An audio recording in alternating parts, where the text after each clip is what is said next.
Tous les Maliens ont suivi la brillante conférence de presse donnée par le ministre d'État, ministre de l'administration territoriale, sur la suspension des activités des partis politiques et des activités à caractère politique des associations.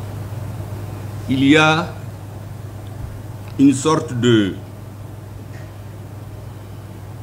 grand bruit autour de ça. Depuis hier, tous les réseaux sont inondés. Il y a des Maliens qui comprennent, d'autres ne comprennent pas, mais tous les Maliens ont besoin d'explications. Ça pour renforcer ceux qui croient déjà dans leurs convictions et pour convaincre ceux qui ne comprennent pas la portée de certaines décisions. Parce que vous savez, au Mali, on est habitué à dire la démocratie, en pensant que sous le couvert de la démocratie, tout est possible. Or, souvent, c'est la démocratie qui est utilisée pour tuer la démocratie.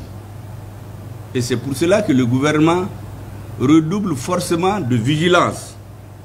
Au Mali, en réalité, qu'on le veuille ou non, dans le débat politique, c'est dégager deux grandes tendances. Comme c'est normal d'ailleurs. Vous avez ceux qui estiment que la priorité pour le Mali, c'est le recouvrement de sa souveraineté.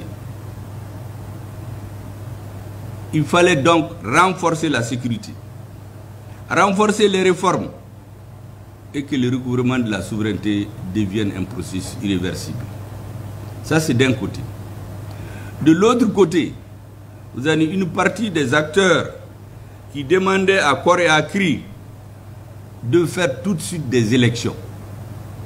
Ils étaient appuyés par la communauté internationale et naturellement par la CEDEAO aussi. La suite, vous la connaissez. Et donc, le gouvernement a décidé que la phase de stabilisation, après l'élaboration de la stratégie et sa mise en œuvre de recouvrement de l'intégrité de notre pays et de la souveraineté, que la phase de stabilisation doit atteindre un point de non-retour, un point suffisamment stable pour pouvoir organiser des élections.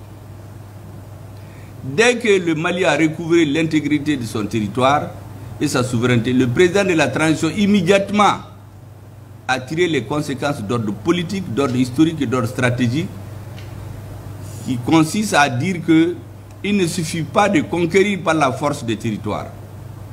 Il faut la gestion.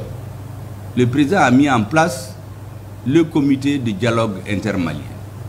Donc, les résultats du travail de ce comité, plus l'atteinte du niveau de stabilisation de la souveraineté du pays, sont les conditions sine qua non pour fixer la date d'une élection. Et donc, pendant que ces deux processus sont en cours, les Maliens doivent comprendre que l'existence de notre nation doit nous conduire à aider ces deux processus à arriver à leur terme.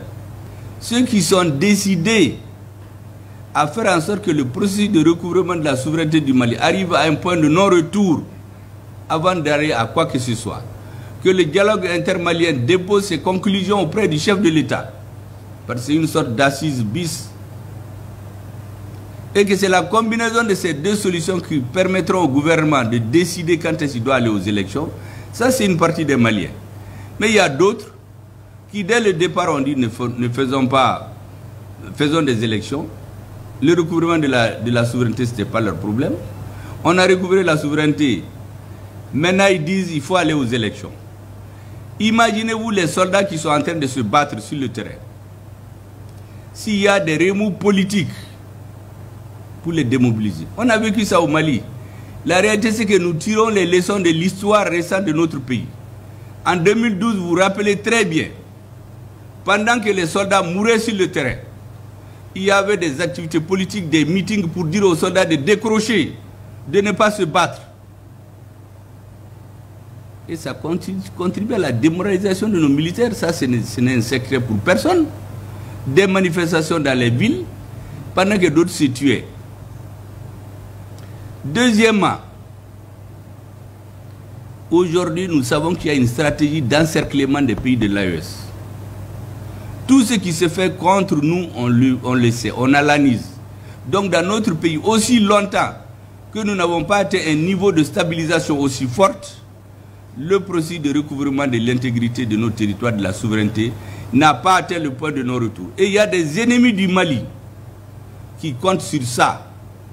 Et ils comptent effectivement sur la situation politique intérieure du Mali pour aller nous amener dans une sorte d'angélisme démocratique.